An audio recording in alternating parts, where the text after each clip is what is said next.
नमस्कार, स्वागत है आपका नेटवर्क न्यूज में। आपके साथ मैं हूं सपना दुबे। भारत की सबसे बड़ी म्यूजिक कंपनी टी सीरीज के मालिक और कैसेट किंग गुलशन कुमार को कौन नहीं जानता होगा। उनके सादे जीवन और बड़ा सोचने का ही नतीजा रहा कि वो एक मामूली से दुकानदार से म्यूजिक कंपनी के बेताज बादशाह बन गए। लेकिन कहते हैं ना, जैसे जैसे आप कामयाबी की सीढ़ियां चढ़ते जाती हैं, वैसे वैसे आप अपने लोगों की नजरों में आने लगती हैं और इसके साथ जाने अनजाने कई दुश्मन भी पैदा हो जाती हैं। कुछ ऐसा ही हुआ गुलशन कुमार के साथ। कामयाबी के साथ मिले उन्हें कई दुश्मन और उनकी सादगी बन गई उनकी मौत की सबसे बड़ी वजह। आज हम गुलशन कुमार की हत्या क्यों की गई, इस पर चर्चा करेंगे। लेकिन उससे पहले आप चैनल को सब्सक्राइब जरूर कर लें, साथ ही बेल आइकन को जरूर दबाएं जिससे हर अपडेट आप तक पहुंच पाए।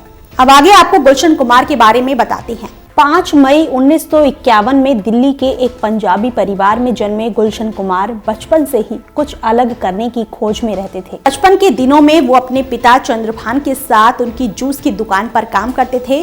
गुलशन कुमार की जूस की दुकान पुरानी दिल्ली के दरियागंज इलाके में थी, लेकिन स्कूली शिक्षा खत्म होने के बाद उन्होंने कैसेट की दुकान खोल ली। गुलशन कुमार बचपन से ही काफी सुरीला गाते थे। उनकी गायकी सुनने के लिए लोगों की भीड़ इकट्ठी हो जाया करती थी। कैसेट का बिजनेस अच्छा चलने लगा तो किसी ने सलाह दी कि मुंबई जाकर अपनी गायकी को क्यों नहीं आजमाते। गुलशन कुमार अपने सपनों को पूरा करने के लिए पहुंच गए माया नगरी मुंबई।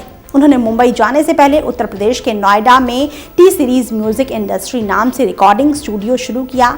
गुलशन कुमार मुंबई जाकर अपने बिजनेस को बढ़ाने में लग गए। इस दौरान गुलशन कुमार नए नए गायकों को मौका देते थे, साथ ही वो संगीतकारों को भी मौका देते थे। गुलशन कुमार कैसेट की कंपनी में एक क्रांति लेकर आए थे। वो बाकी कंपनी के कैसेट से सस्ते दाम में कैसेट बेचते थे। एक वक्त ऐसा आया कि जब मुंबई के 65% म्यूजिक इंडस्ट्री पर टी सीरीज का कब्जा हो गया था। गुलशन कुमार की एक सबसे बड़ी खासियत ये थी कि वो हमेशा नए लोगों को मौका देते थे और जैसे ही कोई सिंगर या म्यूजिक डायरेक्टर अपने पैर जमा लेते थे, गुलशन कुमार उनसे किनारा कर लेते और नए कलाकारों की तलाश करने लगते थे। लेकिन कहीं ना कहीं गुलशन कुमार की इस खासियत की वजह से भी गुलशन कुमार की हत्या का कारण बनी। कैसे हुई थी गुलशन कुमार की हत्या, अब इस बारे में आपको विस्तार से बताते हैं। गुलशन कुमार जब भी मुंबई में रहते थे, वो अंधेरी के स्लम एरिया में जितेश्वर महादेव मंदिर में सुबह शाम जाया करते थे। इसी दौरान 12 अगस्त 1997 की सुबह करीब 10:30 बजे जितेश्वर महादेव मंदिर की सीढ़ियों से उतरते हुए गुलशन कुमार पर 3 सुपारी किलर ने उन पर एक के बाद एक ताबड़तोड़ 16 गोलियां बरसाईं। गुलशन कुमार को तुरंत हॉस्पिटल ले जाया गया, लेकिन डॉक्टरों ने उन्हें मृत घोषित कर दिया था। क्यों की गई गुलशन कुमार की हत्या, इस बारे में अब आपको बताते हैं। आप सभी को साल 1992 में आई सुपरहिट म्यूजिकल फिल्म आशिकी तो याद ही होगी, जिसके गाने इस कदर सुपरहिट हुए थे कि संगीतकार नदीम श्रवण और सिंगर कुमार सानू को रातों रात स्टार बना दिया था। इस फिल्म के बाद नदीम श्रवण की जोड़ी फिल्म इंडस्ट्री का एक जाना माना नाम बन गए।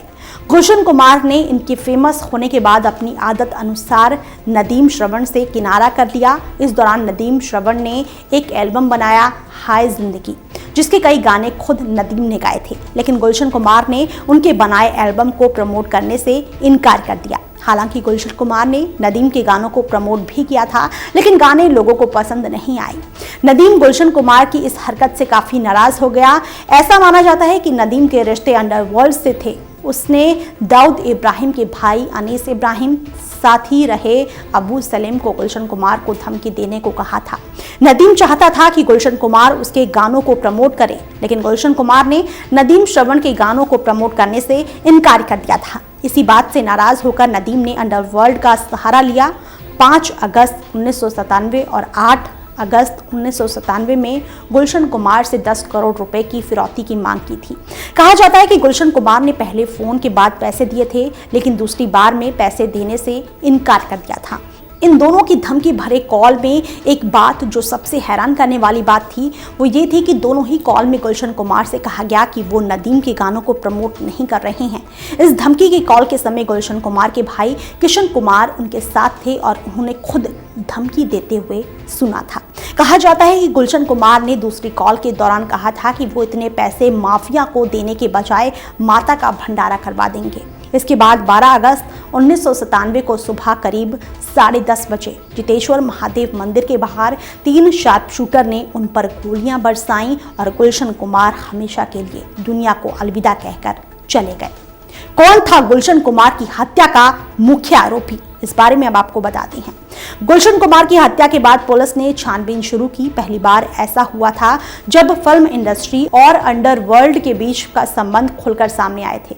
इस दौरान केवल नदीम ही था जो गायब था। छानबीन में पता चला कि वो लंदन में है। पुलिस मानकर चल रही थी कि कुछ वक्त के बाद नदीम वापस भारत लौट आएगा, लेकिन ऐसा नहीं हुआ। पुलिस ने हत्यारों की धरपकड़ शुरू की, जिसमें गोली चलाने वाले आरोपी दाऊद मर्चेंट और विनोद जगताप को गिरफ्तार कर लिया। दोनों ने कबूल किया कि गुलशन कुमार को मारने के लिए उन्हें सुपारी दी गई थी। 9 जनवरी 2001 को जगताप ने अपनी गुनाह कबूल कर लिया और उसे 2002 में उम्र कैद की सजा सुनाई गई। दाऊद मर्चेंट पर भी मुकदमा चला। 2009 में वो पेरोल पर बाहर आया था, लेकिन उसने बांग्लादेश भागने की कोशिश की और पश्चिमी बंगाल की सीमा पर बीएसएफ के हाथों पकड़ा गया और अभी जेल में है। इस हत्या का प्रमुख सूत्रधार नदीम जैदी फिर कभी भी लौटकर भारत नहीं आया। उसने ब्रिटेन की नागरिकता ले ली है।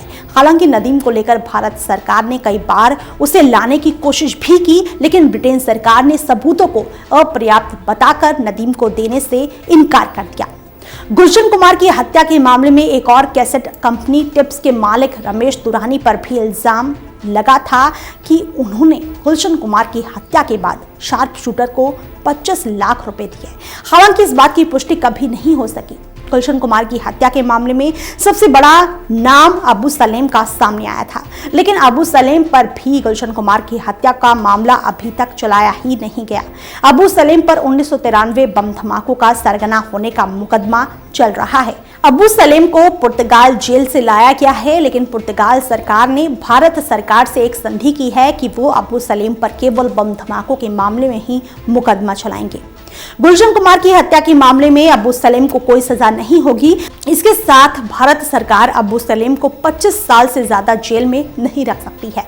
गुलशन कुमार की हत्या पूरे देश के लिए सबसे स्याह दिन था। किसी ने नहीं सोचा था कि गुलशन कुमार इस तरह से दुनिया को अलविदा कह देंगे, लेकिन उनकी हत्या के करीब 22 साल बाद भी मुख्य आरोपी आज भी कानून के शिकंजे से बाहर ही है। हालांकि आज के दौर में गुलशन कुमार जैसे व्यक्ति का होना काफी मुश्किल है। गुलशन कुमार की म्यूजिक कंपनी टी सीरीज को उनके बेटे भूषण कुमार और बहू दिव्या खोसला सफलतापूर्वक चला रहे हैं, लेकिन गुलशन कुमार की कमी हमारी इंडस्ट्री को हमेशा खलेगी। फिलहाल के इतना ही। बाकी ऐसी और वीडियोस के लिए आप चैनल को सब्सक्राइब करना ना भूलें। आप देख रहे हैं नेटवर्क न्यूज, साहस सच कहने का।